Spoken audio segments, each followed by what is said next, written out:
Hi, I'm Carter Wilson, best-selling author and writing coach, and welcome to Motivations for Writers. Today I want to talk about belief. Belief is something authors and writers of all backgrounds, I think, really struggle with, because writers love evidence. We want some kind of proof before we commit, because writing is such a hard act. It takes so long.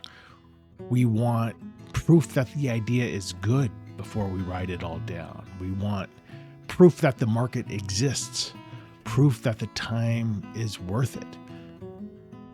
We want proof that we're not wasting years of our lives on something that may never happen. We may never get that agent, we think.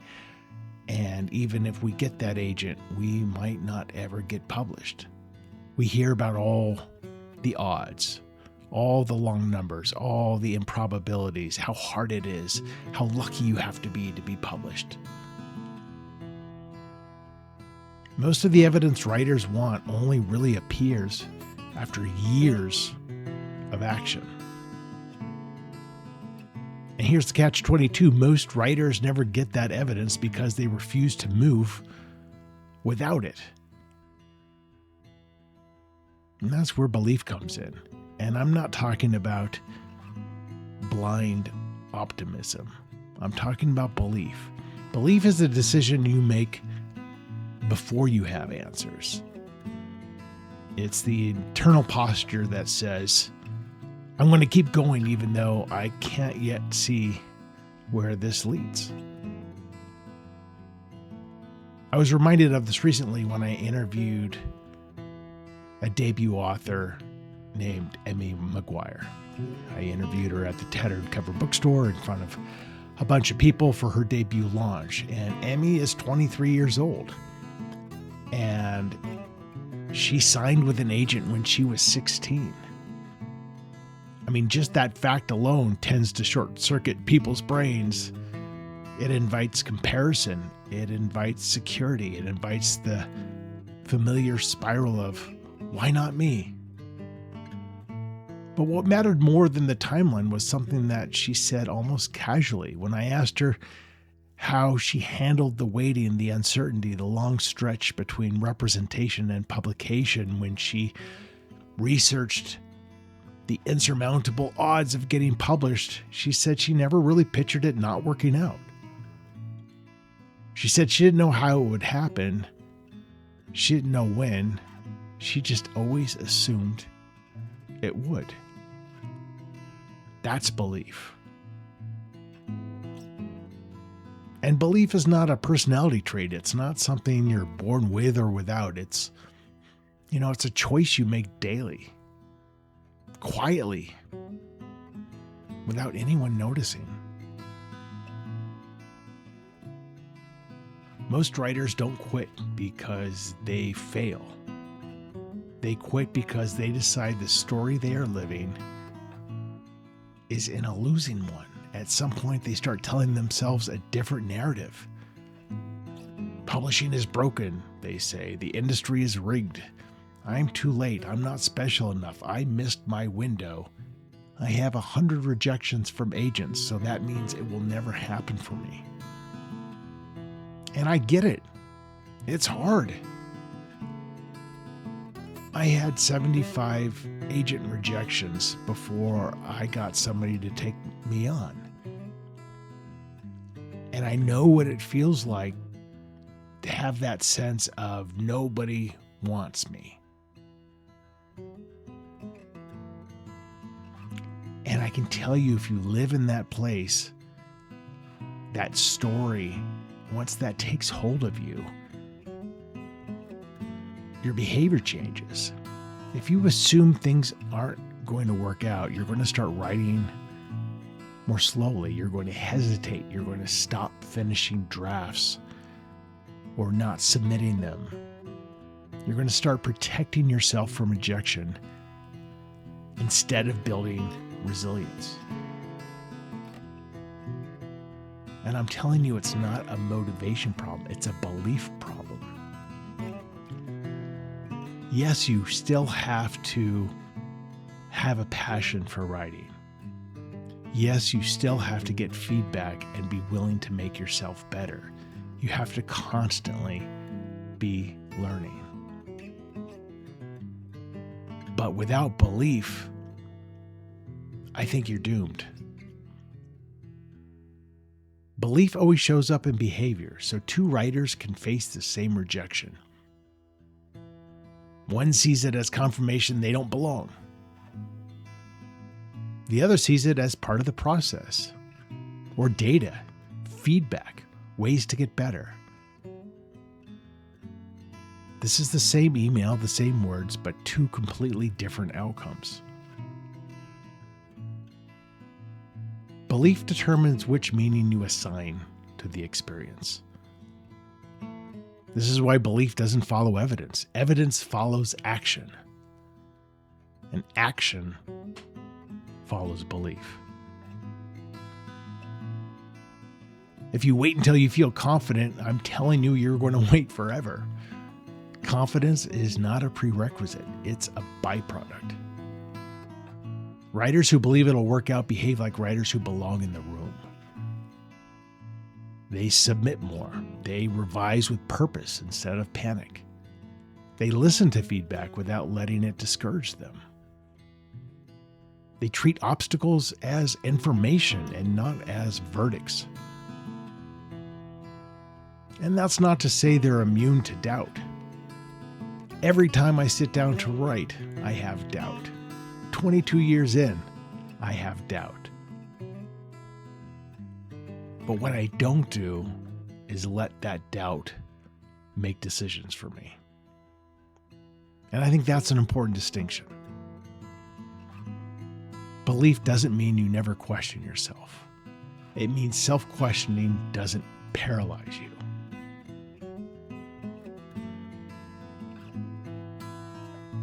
And don't mistake belief with certainty. Belief means trusting that even if this draft fails, you're going to learn something. That even if the book you're working on doesn't sell, you'll write another. That even if this path changes, you're capable of adapting. I got an agent with my first book, but my first 3 books didn't sell. I kept writing. Part of it, of course, was for fear that my agent was going to drop me. But mostly because I had a passion for storytelling.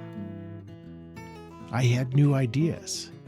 And I looked at all those rejection letters and I viewed them as data and I learned from them. Belief is trusting yourself, not the outcome. And this is where it's easy to get stuck because you could confuse belief with prediction. You want to know exactly how it ends. But I can guarantee you writing careers never unfold in straight lines. They zigzag, they stall, they restart, they surprise you. I don't know any writers who have just had a straight line career. If you need guarantees, this is absolutely the wrong field. If you can tolerate uncertainty while continuing to act, maybe it's the right field. Belief allows you to keep working when the scoreboard is blank. How many times have you asked yourself, is this worth it? It's a reasonable question. But if you ask it every day, it becomes corrosive. It pulls you out of the work and into constant evaluation mode. And belief quiets that question. Not because it answers it, but because it reframes it. So instead of asking, is this worth it? Use your belief to ask, what does this require of me right now? And I tell you that shift changes everything. When you believe it's all going to work out, you stop obsessing over timelines. You stop comparing your chapter 3 to somebody else's book 10.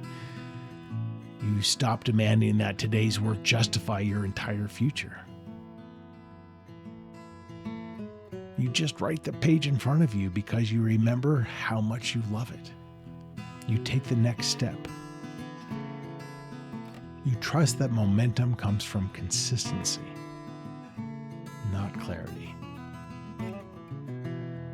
Knowledge without belief leads to paralysis. Belief without guarantees, that's what leads to movement. Movement creates data. Data creates confidence. Confidence reinforces belief. It's a loop, but it has to start somewhere. And it always starts with behavior. One more page, one more submission, one more revision, one more uncomfortable conversation, one more risk taken without any assurance. That's how belief becomes real. Not through affirmations, but through repetition and a willingness to get better. The writers who make it are not the ones who never doubt. They're the ones who doubt and keep going anyway. They act as if the story is still unfolding, which it is. They don't decide the ending prematurely. This matters more than talent. Talent opens doors. Belief keeps you knocking. Belief also changes how others respond to you. People trust writers who trust themselves. Agents, editors, readers, collaborators. Confidence rooted in effort, that's contagious. And I'm not talking about arrogance. Arrogance demands attention. Belief invites engagement. There's this steadiness to writers who believe they belong. They're not frantic. They're not defensive. They don't need constant validation. They just show up ready to work. That's what makes belief practical. It simplifies